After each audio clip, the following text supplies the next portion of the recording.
Hello, good evening, friends. So, I think last session of the whole program conference, और हर बार की तरह मुझे ही दिया जाता है ये काम। सबसे बढ़िया बात ये है कि मैं जिस फील्ड से आता हूँ, बिजनेस, इकोनॉमी, स्टॉक मार्केट, और अब आज जब इस पैनल डिस्कशन के लिए मैं आ रहा था तो मुझे एक बड़ी इंटरेस्टिंग चीज़ पता चली। हमारी इंडस्ट्री के हीरो कौन है, किसको देखकर लोग स्टॉक मार्केट में पैसा लगाते हैं? राकेश झुंझुनवाला साहब, right? He is the inspiration.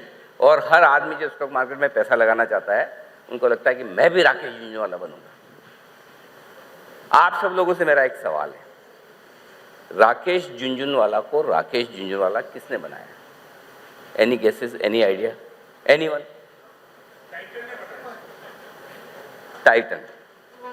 आपकी इंडस्ट्री ने राकेश झुंझुनवाला को राकेश झुंझुनवाला बनाया है। अब इस प्रोग्राम में जो मुझे टॉपिक मिला है, जो आजकल की सबसे ज़्यादा चर्चित पीएमएलए, ईडी, वॉटेवर, सुर्खियों में हर रोज, कोई दिन ऐसा नहीं आता कि न्यूज़ चैनल्स पे या अखबार में उसकी खबर किसी न किसी तरीके से ना हो। मुझे बताया गया कि इस बार है ना, इस टॉपिक पे बात करनी। और मैं भी सोचता हूँ, क्यों पकड़ के मुझसे ये करवाते हो आप लोग, जिसका मुझे जरा भी अंदाज़ा नहीं है। तो पहले तो मैं आप सब लोगों से सीखूंगा। देखो, कंसल्टेंट क्या होता है? कंसल्टेंट वो आदमी होता है जो पहले एक अपने क्लाइंट के पास जाता है, उससे एग्रीमेंट साइन करता है, उससे सारी चीज़ पूछता है, समझता है, और उसी को बोलता है भाई तेरी प्रॉब्लम क्या क्या बता। फिर वो अपनी प्रॉब्लम बताता है, और उस प्रॉब्लम के बाद जिस बारे में वो कुछ भी नहीं जानता उसके बारे में वो ओपिनियन देता है, और उसके लिए मोटे पैसे चार्ज करता है। यही कंसल्टेंट है कि नहीं? फैक्ट है ना? और आप लोग बड़े खुशी से कंसल्टेंट को पैसे देते हैं, और आप मुझे इस वक्त बड़ी स्पेस दे रहे हैं बात करने के लिए। सो मुझे आपके बिजनेस वगैरह के बारे में कुछ भी शुरुआत नहीं, तो मैं सोचता हूँ कि भार्गव भाई से ही शुरू करते हैं, कि भार्गव भाई हमारे वेटरन हैं। थोड़े जब भी मुझे किसी मुद्दे पे समझ में नहीं आता, मैं सोचता हूँ कि भार्गव भाई को सुन लो, और मैं मृत्युंजय को भी यही बोलता हूँ, उनको बुला के पूछ लो, उनको नॉलेज पूरी है। तो भार्गव भाई, ये जो पीएमएलए वाला मामला आया है अभी सारे ज्वेलरी इंडस्ट्री में, तो क्या ये सब लोग जो 500 करोड़ से ज़्यादा का बिजनेस करने वाले हैं, मुझे पता चला उनको रजिस्ट्रेशन करवाना है एफआईयू में, राइट? और जो छोटे हैं उनको कोई वो आपकी एसोसिएशन के जरिए ये सब करवा रहे हैं? आप ये कंसल्टेंट के हिसाब से मुझे पूछ रहे हैं, या उसमें एक चीज तो मुझे बहुत इंटरेस्टिंग लगी जी, कि बहुत सारे पैसे मिल रहे हैं, तो उस हिसाब से तो मैं बाहर हो जाऊंगा। इधर सब बने, कोई भी एक बोले एक भी पैसा दिया तो मैं सुनूंगा। तो आप इसे मुझे जस्ट एज अ फ्रेंड पूछ रहे हैं कि एज अ कंसल्टेंट पूछ रहे हैं? देखो, मैं जरा डर रहा हूँ। मैं तो लेना बैंक हूँ, देना बैंक हूँ नहीं। आपने मेरे से तो आप एक्सपेक्ट भी नहीं करो कि आप तो दोनों मैं आपसे कंसल्टेंसी लूंगा। एक फ्रेंडशिप में पूछ रहे हैं। हाँ, बिल्कुल, अच्छा, बिल्कुल। तो मैं फ्रेंडशिप में कह रहा हूँ कि ये जो फाइनेंशियल एक्शन टास्क फोर्स का जो एक रूल है, जिसमें इंडिया भी एक सिग्नेटरी है, उसके जो सब ग्रुप है एशिया पैसिफिक और ये अपना यूएई वाला, दोनों के इंडिया सिग्नेटरी है, तो हम फॉलो कर रहे हैं बहुत सेक्टर में फुल्ली। मैं मानता हूँ कि एडवर्टाइजमेंट और केवाईसी जो सभी एसोसिएशन ने की, उस हिसाब से जो कंप्लायंस की जो प्रोसेस है वो 100% ये इंडस्ट्री कर रही है। और एक चीज जो आपने मेरे को कंप्लायंस की प्रोसेस कर रही है। मतलब जो अभी लास्ट क्वेश्चन जो अगर आपको मेरे को पहले जवाब देना है, या सभी ने रजिस्ट्रेशन प्रोसेस कंप्लीट किया, तो उसमें मैं बोलूँगा कि नहीं हुआ है, क्योंकि आई विल नॉट से कि किसी को करना नहीं है। उसमें जैसे इंडस्ट्री में हर टाइम लगता है कि मुझे क्लैरिटी नहीं है, हम लोग थोड़े लेट है या थोड़े लेट रिएक्शन है, और उसके साथ में रिपोर्टिंग एंटिटी का जो डेफिनेशन एक जगह पे डाल दिया है, वो ओवररूल करता कि नहीं, ऐसा किसी को नहीं अच्छा लगता है। बहुत मजा भी आते हैं हमारे से। एक बहुत अच्छा लेक्चर दिया था, आप नहीं थे तभी, एक लॉयर ने कि भाई आपको मेरे पास ना आना हो तो अच्छा हुआ, मगर हम लोग ऐसा करते हैं कि पहले कन्फ्यूजन कर देते हैं कि भैया आप कैश में बिजनेस नहीं करते तो आपको ज़रूरी नहीं है। करेक्ट। तो वो interpretation, I don't want to say it is always correct, इस हिसाब से काफ़ी लोगों ने process of completion of registration में नॉट बी डन, मगर कंप्लायंस सब जगह हो रहा है। और आई थिंक इंडस्ट्री में एक अवेयरनेस है कि हमें डिसिप्लिन केवाईसी में आगे बढ़ना है। ठीक बात है, ठीक बात। चलिए, तो प्रोसेस शुरू हो गई है, जाहिर सी बात है कि प्रोसेस कंप्लीट नहीं हुई है, जो भार्गव बोल रहे हैं, चलो शुरुआत तो हुई है कहीं से, तो वो भी अच्छी बात है। तो Anurag ji, as a jeweller आपको क्या समस्या है? प्रोसेस कंप्लीट, सपोज आपने कर दी तो बहुत अच्छी बात है, मैं पूछ नहीं रहा करेगी नहीं करेगी, क्यों पूछूं है ना, सबके सामने अलग से पूछ लूंगा, पूछना होगा तो। प्लीज पर्सनली पूछिए बात। इसीलिए बोल रहा हूँ सर, अलग से लेकिन अगर जो भी आपकी बिरादरी के लोग हैं, ज्वेलर्स हैं, उनको प्रोसेस कंप्लीट करने में क्या दिक्कत आ रही, क्या आपको क्या रिलीफ चाहिए, ये पूछे, आप क्या चाहते हो? सर, जो आपने नोडल ऑफिसर के विषय में भी सवाल किया है, उसके विषय में देखिए कोई ऐसी समस्या नहीं है। सरकार ने एक ऐसी रेगुलेटरी बॉडी के विषय में ऐसा एक सोचा है कि वो हमारे और सरकार के बीच में पुल बन सके और हमारी सारी समस्याओं को या हमारी जो भी एक्टिविटीज़ हैं वो डायरेक्ट सरकार की नज़र में रहे। उसके लिए जैसे कि इब्जा भी अपनी तरफ से पूरा प्रयास कर रही है, और एक मैं एज ए ज्वेलर आपको जवाब ये दूंगा कि मुझे इस प्रकार की काम करने में कोई भी समस्या नहीं है। हम जितनी भी हम लोग सरकार के नियम को फॉलो करने वाले लोग हैं, और जो भी गवर्नमेंट के नियम आते हैं हम उसको लेकर के चलते हैं। जब भी कोई नई चीज़ आती है तो थोड़ी सी दिक्कतें उसमें आती हैं। मतलब अनुराग जी नहीं, मैं पर्सनली ना मैं पर्सनली बात नहीं कर रहा, ना पर्सनली तो मैंने मैं वहीं पे आ रहा हूँ सर। मैं आपकी बात को, आपके जैसे ज्वेलर्स, आपकी बिरादरी, मैं वही पूरी बात आ रहा हूँ सर। तो जैसे कि हमने बोला कि जब हम लोग, अब चूंकि हम लोग इंडस्ट्री में हैं और सबके लिए वो करते हैं, तो हम लोगों के साथ जुड़े हुए जितने भी लोग हैं काफ़ी इस विषय में अवेयर हो रहे हैं। काफ़ी लोग इस विषय में अपना काम स्टार्ट कर चुके हैं। लेकिन इसमें दिक्कत क्या आ रही है, एक सबसे बड़ी समस्या आ रही है कि देखिए जो नेशनल लेवल पे जितनी भी एसोसिएशंस इसको लीड कर रही हैं, उनके साथ जो लोग एसोसिएटेड हैं वो तो इमीडिएटली अपना काम स्टार्ट कर चुके हैं। पर होता क्या है कि बहुत से लोग ऐसे हैं कि जो क्षेत्रीय छोटे छोटे स्टेट्स में बहुत से क्षेत्रीय संगठन भी होते हैं, उन संगठनों की प्रॉपर नॉलेज है या नहीं है उनके पास, ना ही उनको अभी उन्होंने गवर्नमेंट के साथ टाई अप किया है अपना ये काम को करने के लिए। दिक्कत ये है कि उनको नॉलेज नहीं, और वो लोकल लोगों को कई बार ये काम करने के लिए उकसाते नहीं हैं, मतलब कन्विंस नहीं करते और उनका कंफ्यूज करते हैं। तो ऐसी चीज़ों को लेकर के काफ़ी कन्फ्यूजन्स हैं जिनको हम लोग अपने स्तर पे दूर करने का भी मतलब आपको किसी तरह की गवर्नमेंट से रिलीफ नहीं चाहिए, आप ये चाहते हैं कि नॉलेज पहुंचे। यस। तो नवीन जी, ये नॉलेज पहुंचाने का काम किसको करना, कहाँ से नहीं पहुंच रही है, जिम्मेदार कौन है उसके लिए? सर, जिम्मेदार तो इब्जा इसको लेकर बहुत अच्छे अच्छे प्रोग्राम्स करती है। और जिम्मेदार इब्जा है? बिल्कुल सर, नहीं जिम्मेदार नहीं, पहुंचाने के लिए कि गवर्नमेंट के जो रूल्स है वो लोगों को समझाने के लिए इब्जा इनिशिएटिव लेती है, और काफ़ी सारे वेबिनार्स वगैरह इब्जा करती है। और हम लोग कोशिश करते हैं कि लोगों की समस्याएं इब्जा तक आए और इब्जा सरकार तक पहुँचाए, और हम लोग कामयाब भी होते हैं। क्योंकि देखिए सर, इनको छोड़ो, आप मुझे बोलो समस्या कि मैं पहुंचा दूं सरकार तक। आप तो सर बहुत बड़ा जरिया है, आप चौथा स्तंभ है हमारे लोकतंत्र का, तो इसके लिए तो आप तालियां बजाएं सर, इतनी बढ़िया आप इनिशिएटिव ले रहे हैं, आप लोग बैठे हैं। नहीं सीरियसली, मतलब अगर कोई समस्या ऐसी है, कई बार क्या होता है, मैं जानता हूँ इस बात को, इंडस्ट्री की प्रॉब्लम होती है, इंडस्ट्री के एसोसिएशंस भी होते हैं, लेकिन एसोसिएशन में बहुत सारे अलग अलग तरह के प्रेशर होते हैं। प्रेशर आपकी तरफ से भी होता है, रेगुलेटर से भी होता है, बेचारे बीच में सैंडविच बन जाते हैं, वो होता है। सो कई चीज़ें हम कर पाते हैं जो शायद एसोसिएशन, तो आप मुझे सीधा बोलो, हमारा मृत्युंजय है ना, पहुंचाएगा सरकार तक। नहीं सर, बिल्कुल है, और मीडिया को हमने हमेशा मीडिया का सपोर्ट लिया है। और देखिए सर, मोरारजी देसाई के ज़माने से लगाकर आज तक मोदी जी की सरकार तक, गोल्ड को गवर्नमेंट अपना बिगड़ा हुआ बच्चा मानती है, तो सुधरना तो हमें पड़ेगा ही। अब जहाँ हमारी समस्याएं हैं वो हम आगे पहुँचाकर, हो सकता है कहीं ना कहीं पे हम भी गलत हो, कहीं कहीं पे गवर्नमेंट स्टेप ले लेती है और उसका रूल एंड रेगुलेशन शायद वो नहीं समझ पाते हैं, तो हम लोग कोशिश कर रहे हैं एक सेतु बने। छोटे छोटे ज्वेलर्स की भी समस्या है और बड़े ज्वेलर्स की भी समस्या, तो एक अच्छा सा कॉम्पैक्ट निकाल कर हम लोग गवर्नमेंट तक पहुँचाते हैं सर। मैं चाहता हूँ नवीन जी के लिए एक बार ताली बजानी चाहिए, और क्यों बजानी चाहिए, हाँ पहले बजा लो फिर बताता हूँ। हाँ, तो क्यों बजानी चाहिए? देखिए, सबसे बड़ी चीज़ क्या होती है कि सबसे बड़ी प्रॉब्लम ये है कि आप किसी प्रॉब्लम को लेकर डिनाइल मोड में, ये समस्या है ही नहीं, है ना। जिस दिन आप ये मान लेते हो कि हाँ ये प्रॉब्लम है और हम इस प्रॉब्लम को सोल्व करने के लिए तैयार, तो आपका 75% 80% काम हो गया। तो नवीन जी, कम से कम आप ये मान रहे हैं कि कहीं ना कहीं कुछ ना कुछ इश्यूज़ हैं, उन इश्यूज़ को ठीक कर लिया जाए। अब वो आप मुझे नहीं बता रहे हैं, कोई बात नहीं, मैं समझ सकता हूँ नहीं बताने के पीछे कुछ कारण होंगे जो इस वक्त नहीं बता रहे हैं, कोई बात नहीं। अगर लगे आपको तो अलग से भिजवा दीजिएगा, हम कोशिश करेंगे कि उनको किस तरह से और किस मंच पे कैसे उठाया जाए, वो कर सकते हैं, which is fair. I mean मैं समझता हूँ, जैसे इब्जा की लिमिटेशंस हो सकती है, आपकी भी हो सकती है बताने में। आइए चेतन जी से बात है। चेतन जी, अब मैं उन मुद्दों पे आता हूँ जिसकी वजह से पीएमएलए इंडस्ट्री पे लागू किया जा रहा है, जिस वजह से सबको समस्याएं हो रही है।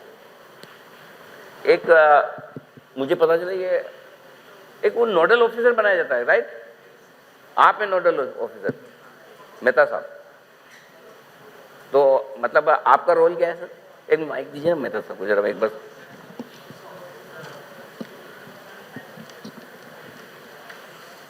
सर, नोडल ऑफिसर सरकार ने एक प्रोविज़न रखा है कि जिनका टर्नओवर 500 करोड़ रुपए के ऊपर है वो तो खुद अपना नोडल ऑफिसर चुनेंगे और फाइनेंशियल इंटेलिजेंस यूनिट के साथ रजिस्ट्री करेंगे, और जिनका टर्नओवर 500 करोड़ के नीचे है वो अपने एसोसिएशन के जरिए नोडल ऑफिसर नियुक्त करेंगे।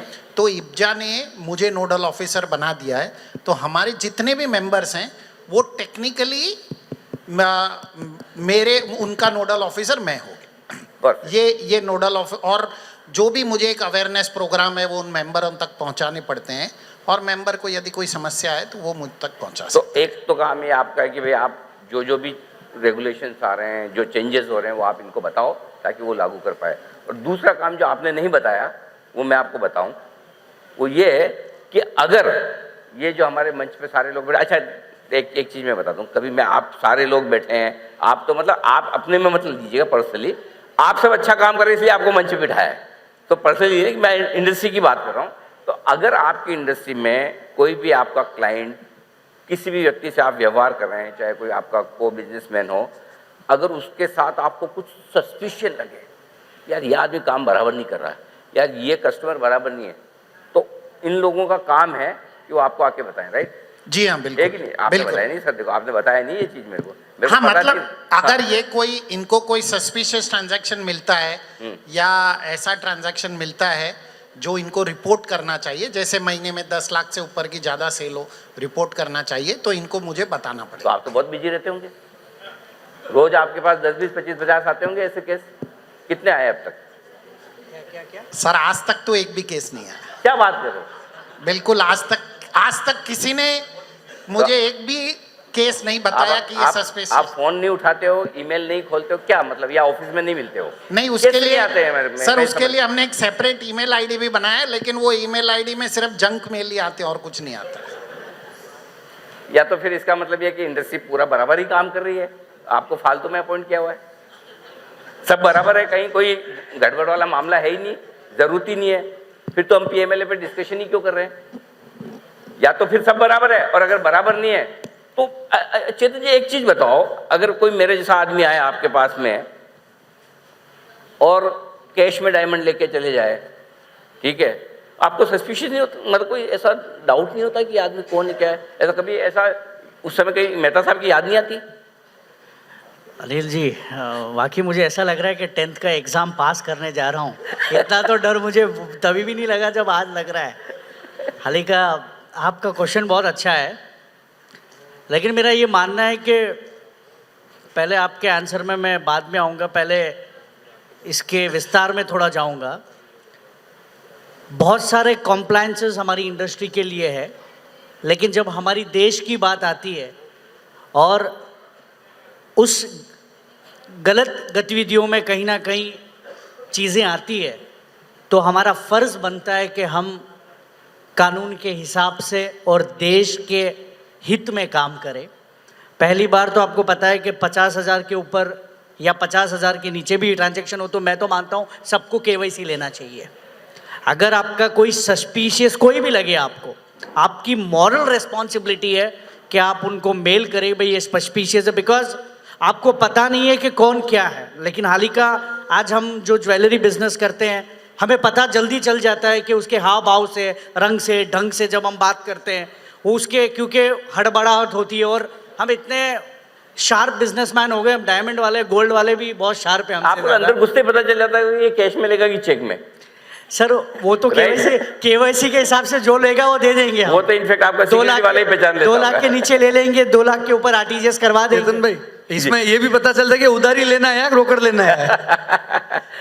जी। तो मुझे लगता है कि आज के दिन में we jewellers are very smart.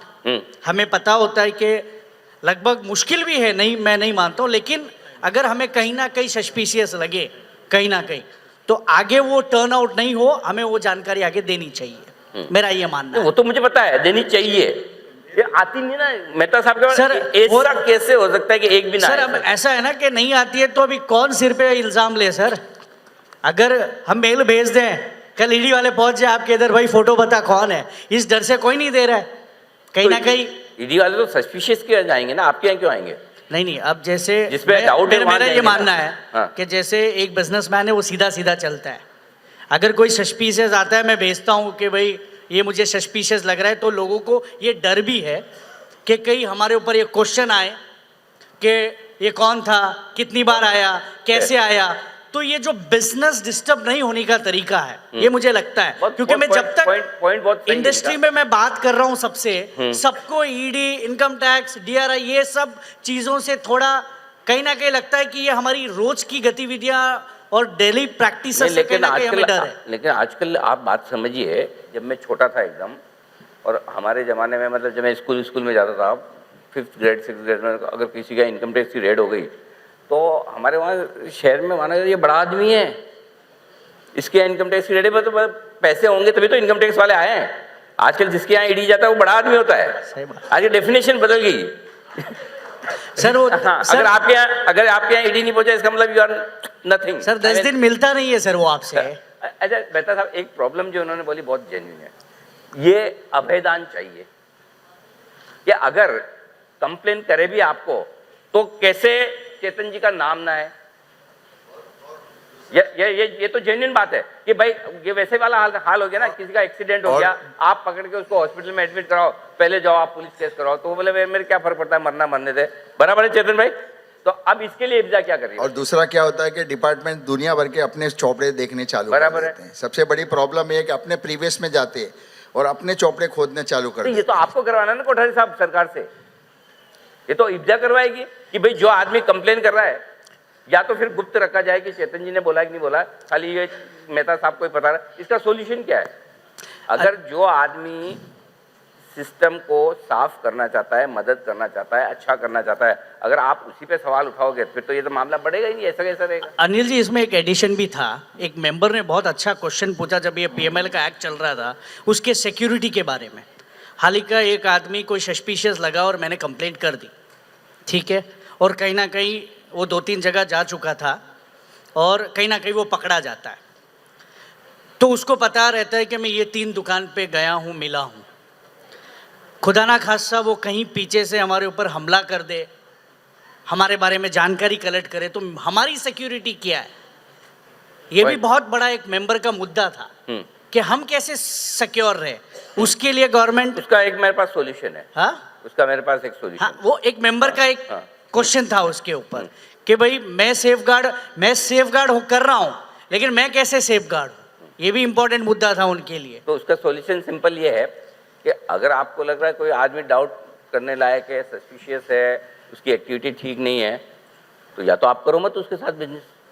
अगर आप बिजनेस कर रहे हो तो फिर आप वो रिस्क लेके कर रहे हो, ईडी वाली रिस्क आपके लिए भी है, या तो करो मत। सर पीएमएल एक्ट कहता है आप बिजनेस करो या मत करो, अगर आपको सस्पिशियस लगता है तो भी आपको जानकारी देनी अनिवार्य है। तो आप क्या बराबर। करोगे? तो अभी मेरा सिर मैं खुद तो नहीं फोड़ूंगा ना, मैं कोशिश करूंगा मैं तो ये बोलता हूँ, बिजनेस चलो में मैं सीधा चलो मान चलूं। लिया चंद्र में, मान लिया जो जिसके साथ आप बिजनेस नहीं करते हो वो सस्पिशियस ने ले गए, वो तो समझ में आता है, लगना भी नहीं चाहिए, हमें कौन सी पूरी गांव दुनिया की पड़ी है। लेकिन जो कर रहा है यार भाई, ऐसा है ना, मेरा पॉइंट ये है दीपक जी से, दीपक जी जो कर रहा है उसका तो बताओ यार, उसका भी नहीं बता रहे। अभी तक तो एक कंप्लेन नहीं आई पूरे हिंदुस्तान में, तो आप तो जो कर रहे हो उसका भी नहीं बता रहे हो। सर इब्जा क्या है, हमारे जो ज़्यादातर मेंबर्स हैं वो बुलियन डीलर्स हैं, और बुलियन को जब से कंट्रोल लिस्ट में डाला गया है तो उसके लिए जो भी रूल्स एंड रेगुलेशन गवर्नमेंट ने बनाए हैं, कस्टम डिपार्टमेंट ने बनाए, उसको हम स्ट्रिक्टली फॉलो करते हैं। इस लिहाज से हो सकता है इब्जा के पास उस तरह की कोई क्वेरी नहीं आई हो।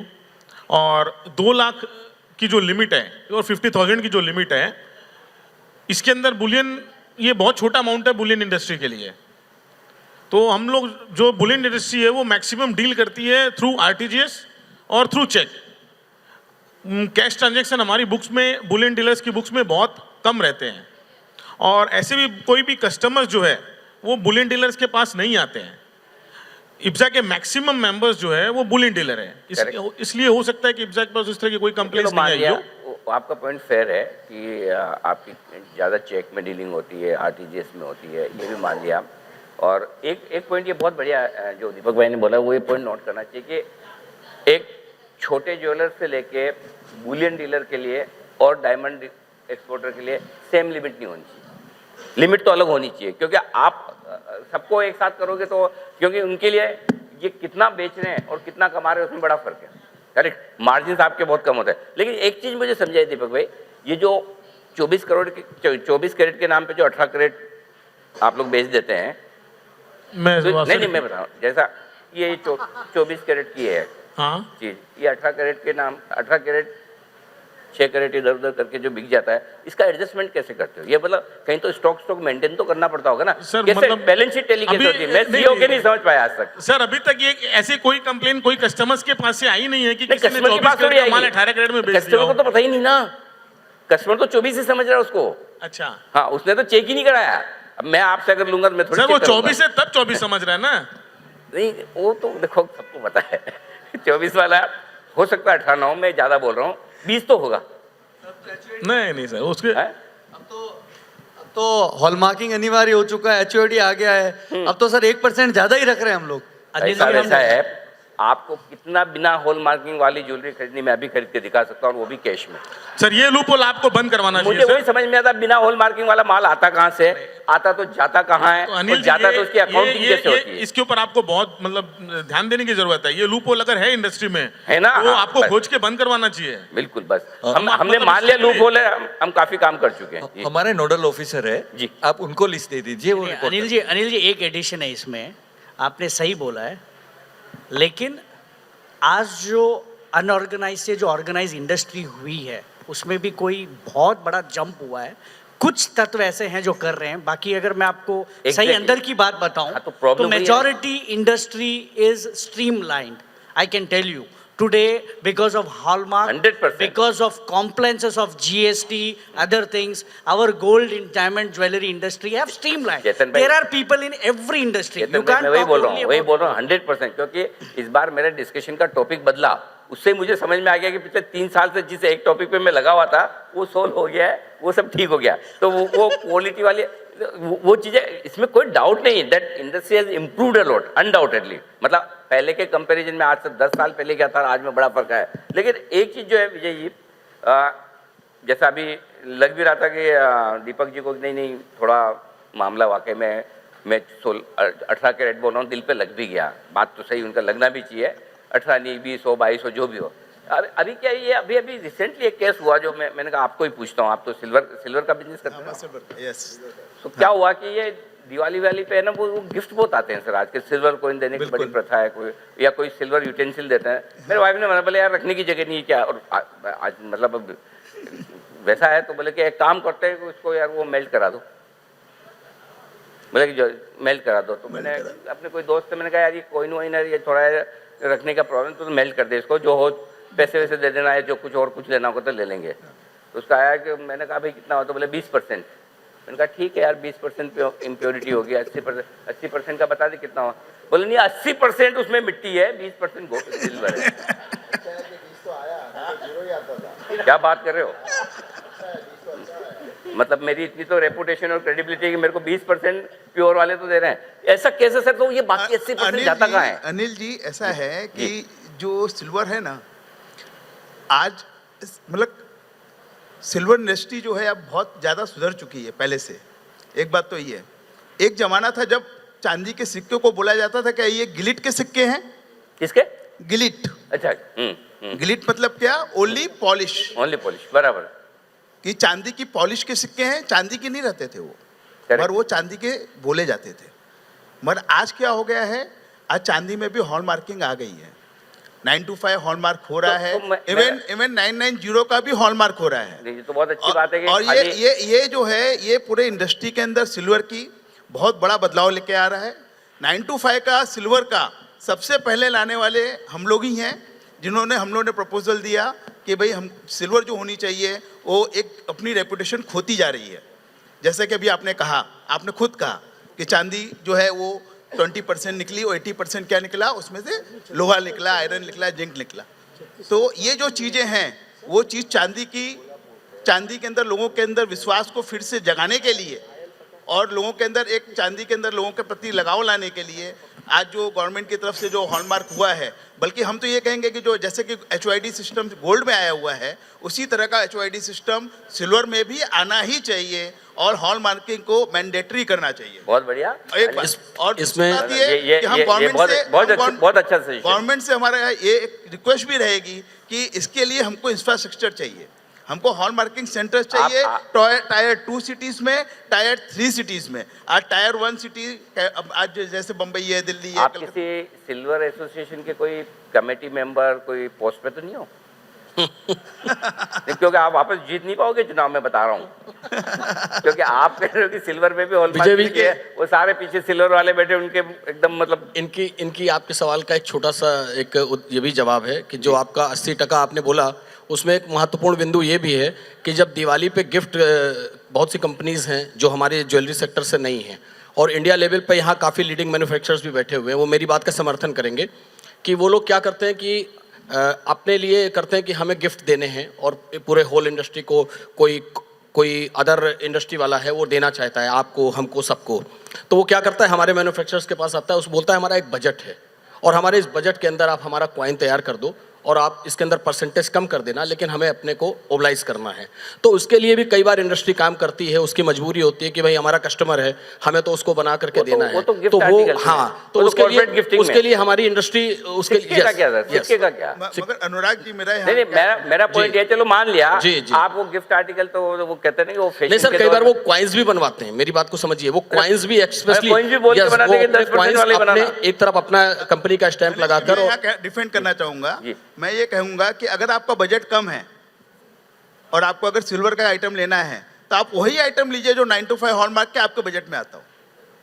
वो ठीक है, लेकिन कई बार ये आज की सोच है, उस समय की सोच में और आज की सोच में जमीन आसमान का अंतर तो गिलिट पे आते थे सर। आज की तारीख में मैं बताऊं, इंडस्ट्री में आप 6 साल से लगभग कंटिन्यू आपके पैनल में मैं रहा हूं, और जो आपने कहा कि 3 साल बाद आज सवाल बदल गया है, तो मैं आपको एक बात तो कहना चाहूँगा। मैं आपके साथ पहली बार जब मेरा इंटरेक्शन हुआ था तो मैंने आपसे कहा था हमें डंडा चाहिए, मेरा वो शब्द आपने मुझसे कहा था कि ये पहला शख्स है जो इंडस्ट्री डंडा मांग रही है खुद अपने लिए। आज मैं उसी शब्द को इसी मंच पर फिर कह रहा हूँ कि वास्तव में आज जब से 2014 के बाद ये गवर्नमेंट आई है और जो भी रूल ऑफ रेगुलेशंस लेकर के सिस्टम उनका चला है, मैं कह सकता हूं, आज गर्व के साथ कह सकता हूं, और सब लोग मेरी इस बात को समर्थन करेंगे, हमारी इंडस्ट्री में आज की तारीख में लगभग 60 to 70% बदलाव आ चुका है और हमारी इंडस्ट्री 3 टायर 2 टायर सिटीज़ में भी ऑर्गेनाइज सेक्टर की तरफ लोग बढ़ गए हैं। आज आप GST का हमारा वैल्यू, आपके आज सब चीज़ ऑनलाइन है, ऑन रिकॉर्ड है,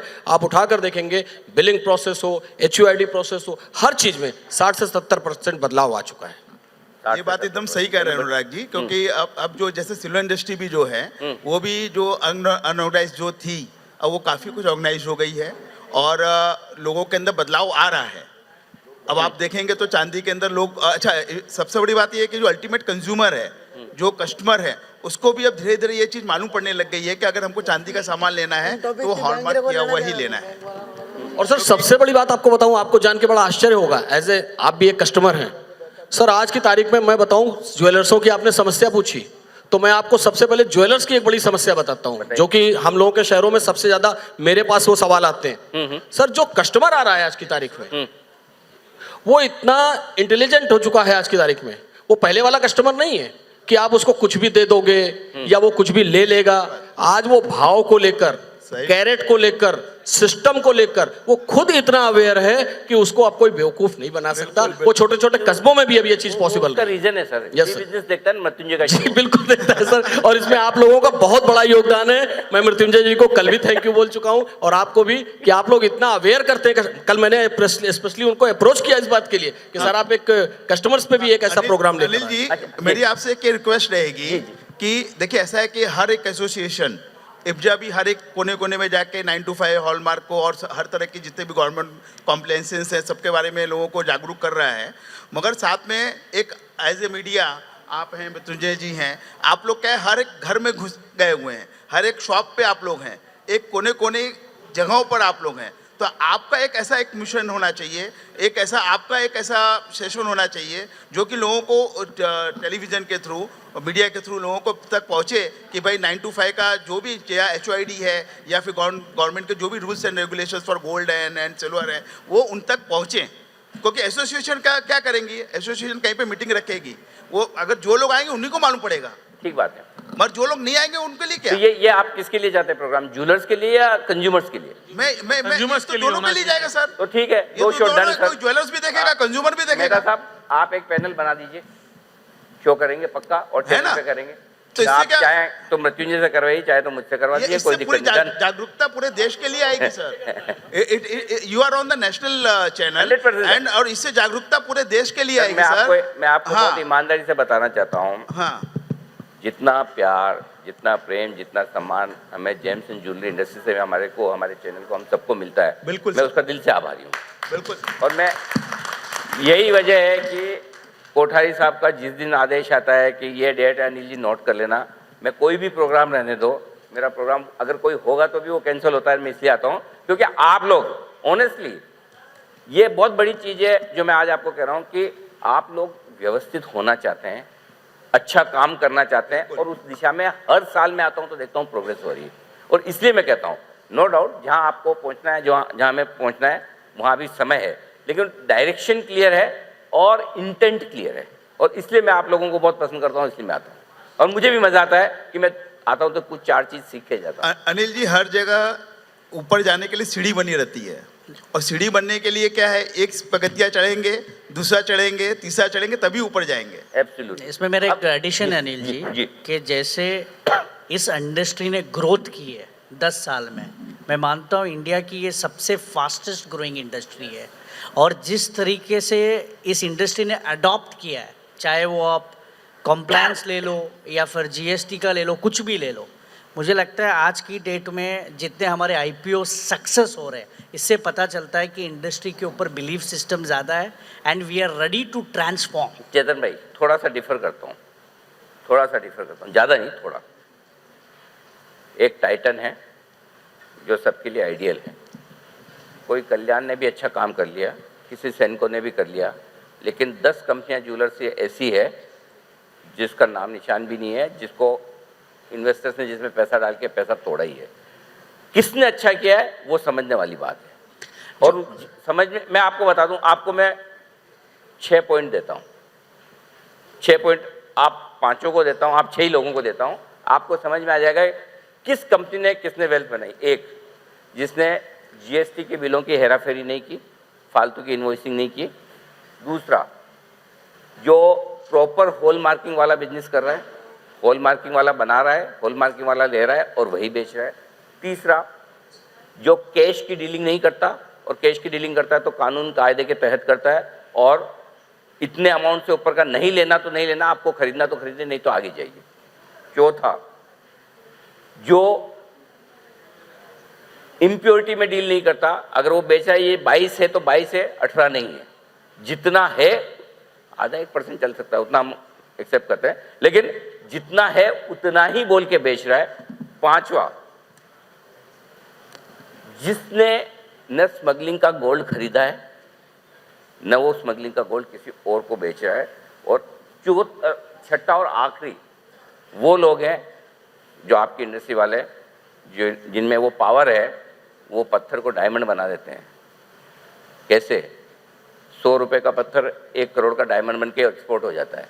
जो लोग ये काम नहीं करें, ये 6 लोगों में अगर आप आते हैं तो आप ग्रो करेंगे और करते रहेंगे। मेरा सिंपल मानना है, बाकी सारी कंपनियां कितनी भी लिस्टेड हो जाए, कुछ भी हो जाए, फर्क नहीं पड़ता, हमेशा घोड़ों और गधों में फर्क रहेगा। जो अच्छा काम कर रहे हैं वही आगे बढ़े। अनिल जी, आपकी बात सही है।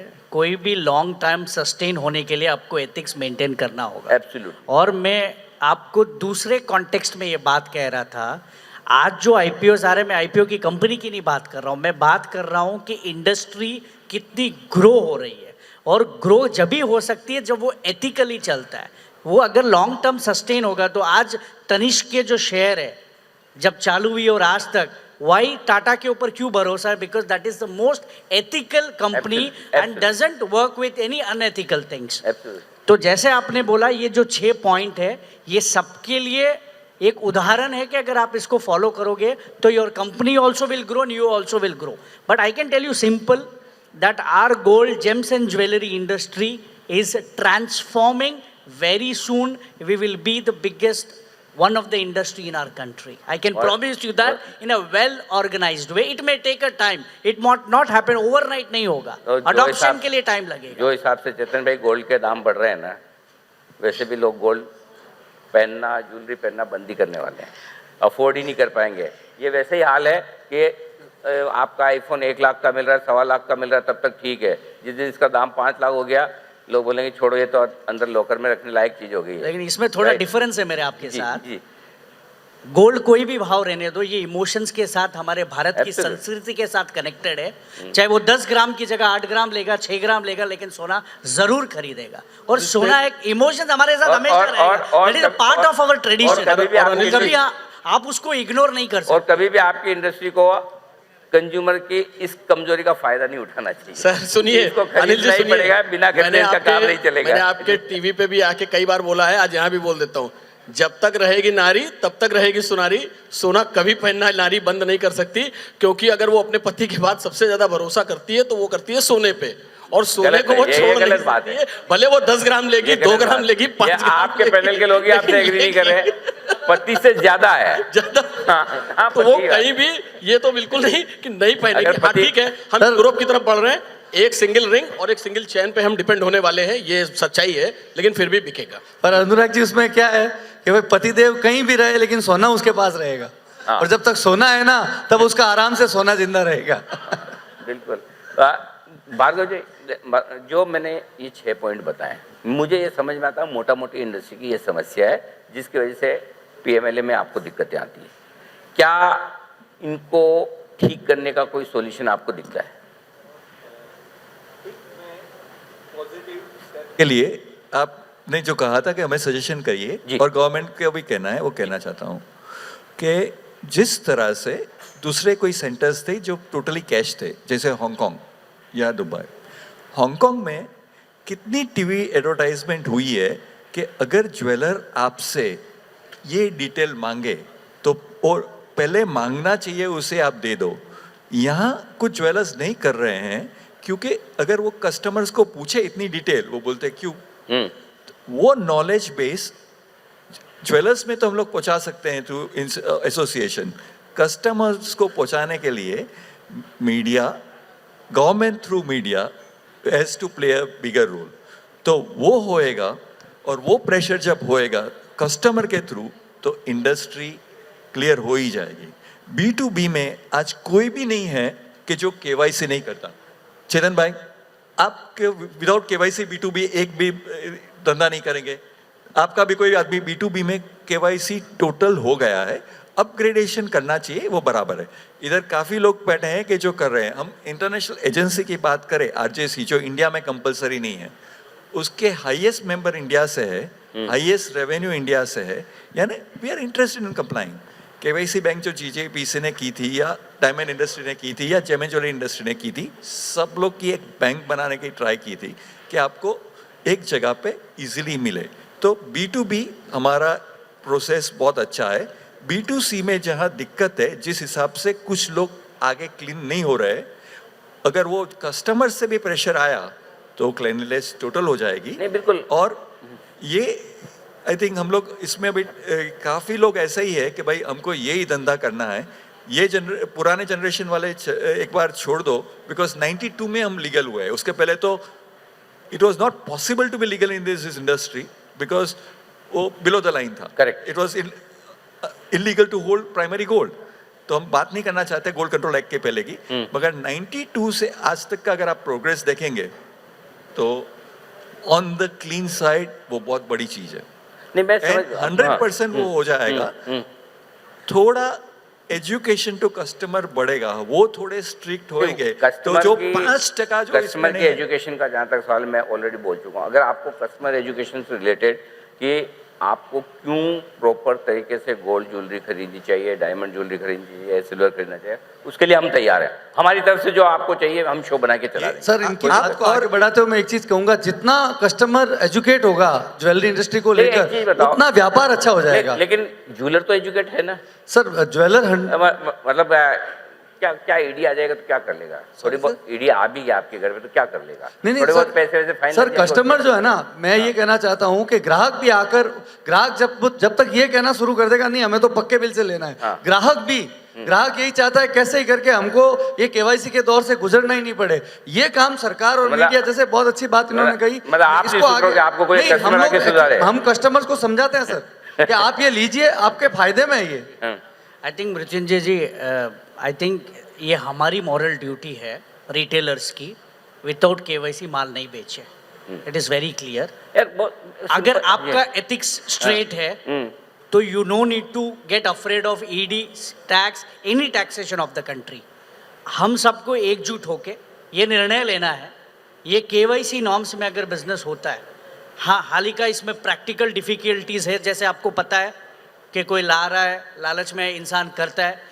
अगर हम अपना पर्सनल बेनिफिट एक अलग रख के अगर हम सबके हित में काम करें और हम हमारा प्लान ऑफ एक्शन करेक्ट रखें कि we will do under KYC, our industry will be clean. I am sure जितना कस्टमर कंज्यूमर को जरूरत है उतना एजुकेट होने को जरूरत है ज्वेलर्स. मैं आपको एक सिंपल चीज बता रहा हूँ बॉस.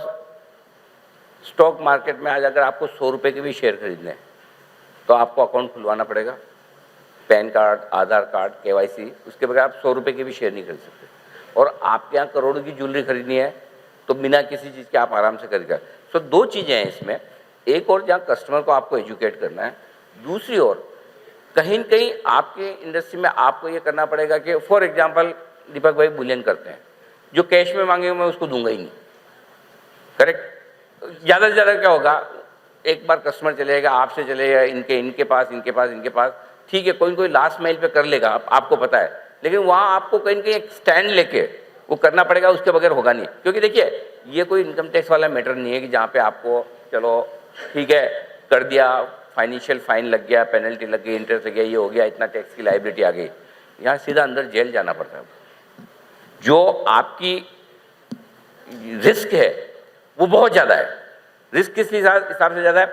एक बार आप अंदर गए, इज्जत गई, धंधा गया, सब कुछ गया. करेक्ट.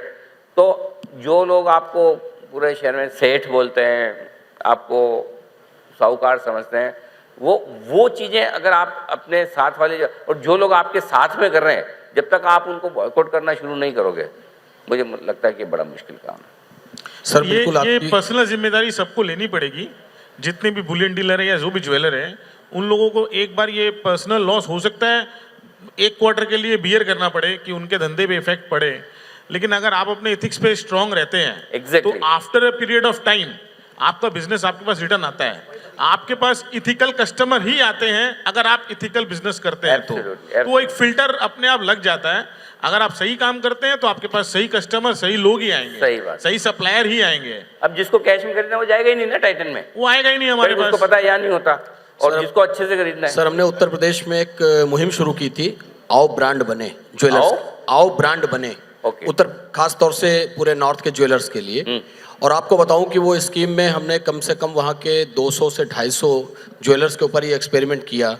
और उसका रिजल्ट ये है कि उनके यहाँ पर हमने किया सिस्टम क्या बनाया, हमने कहा कि आप अपने यहाँ खुद काम मत कीजिए, फॉर्मेट क्रिएट कीजिए. आपका एक फॉर्मेट पे काम होगा और उसी फॉर्मेट पे आपको काम करना है. कस्टमर आए जाए, जैसे आज सेनको करता है, तनिष्क करता है, कल्याण करता है, उसी तरह का आपके यहाँ फॉर्मेट. आज आपको बताते हुए मुझे हर्ष हो रहा है कि जिन लोगों ने, उनमें से सब तो नहीं कर पाए क्योंकि काफ़ी लोग चलते जरूर हैं लेकिन रास्ते में रुक जाते हैं, लेकिन करीब 50 से 60 लोगों ने उस फॉर्मेट को पूरा क्लियरली फॉलो किया और आज वो सब अपने अपने एरिया में पूरे ब्रांड बन चुके हैं और अब काफ़ी चीज़ों को उन्होंने अपने यहाँ सुधारा है और उनको देखकर अब काफ़ी लोग उस दिशा में आगे बढ़ने का प्रयास कर रहे हैं। तो हम लोग इस दिशा में काफ़ी मेहनत कर रहे हैं।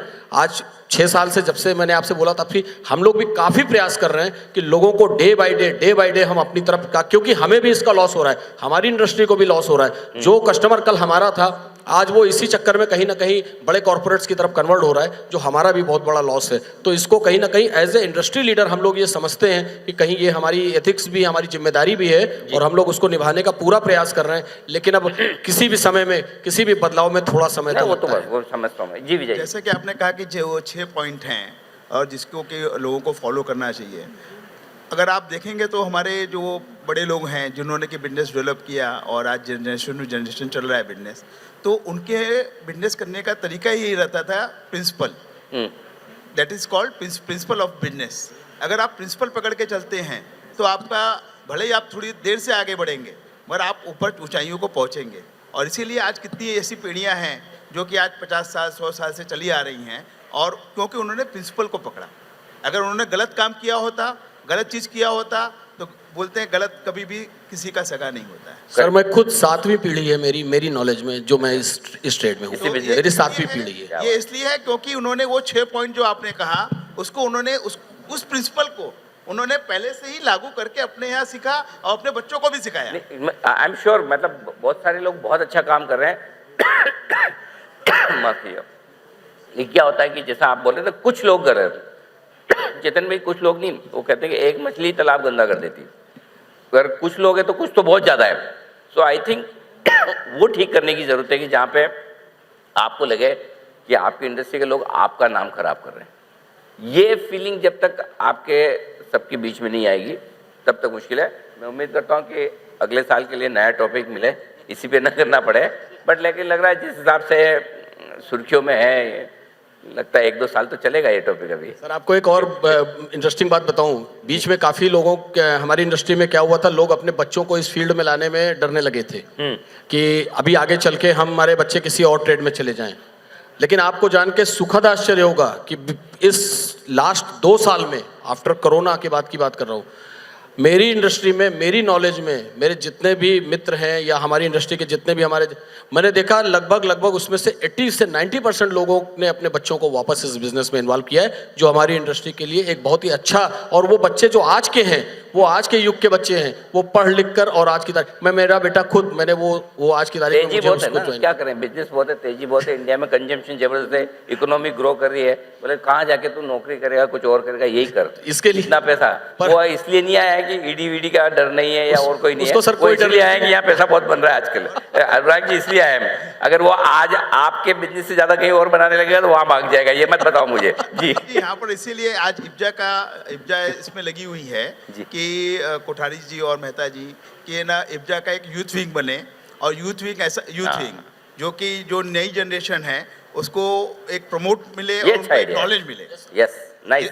जिससे कि जो नई जनरेशन है उनको भी लगे कि हाँ, बिजनेस करने में जो मजा है वो नौकरी करने में नहीं है। एब्सोल्युटली मालिक बनके रहना और एक दूसरे के अंदर में काम करने में बहुत फर्क। और ये यूथ आएगा तो पूरी तरह से तैयार होगा। हम तो अभी भी और भी सीख रहे हैं कि फिर नया नियम आ गया, फिर नया नियम आ गया, लेकिन वो जब अभी इंडस्ट्री में एंट्री करेंगे तो उनको कई चीज़ें जो होती है बहुत इजीली मिल जाएगी, क्योंकि एक तरह से धीरे धीरे, क्यों हम लोगों ने जब शुरू किया, क्योंकि अभी पिछले 10-15 सालों से जो गवर्नमेंट ने जिस तरह से इंडस्ट्री को टाइट किया है, कई तरह के नियम कायदे लगाकर, हम लोग अभी इसमें उलझे, लेकिन धीरे धीरे जब स्मूथ हो जाएगी इंडस्ट्री तो यूथ के लिए भी बहुत अच्छा प्लेटफॉर्म मिल जाएगा।